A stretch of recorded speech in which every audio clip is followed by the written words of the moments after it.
Beginilah suasana di keheningan malam di kawasan Pulau Gadung, Kelurahan Karya Baru. Sekda Kota Palembang Ratu Dewa secara langsung memberikan bantuan kepada warga yang tidak mampu di Kota Palembang.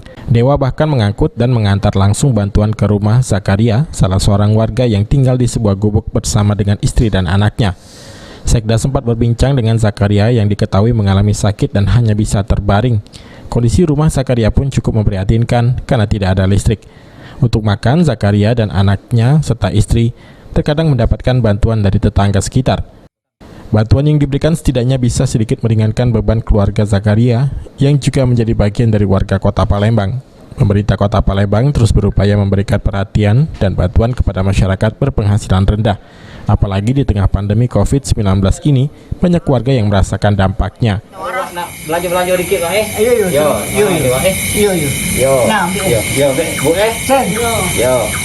Aku izin bang itu Ayo. Kasih banyak Terima kasih aku tidak tempat apa. Yo. Tim Liputan, PAL TV.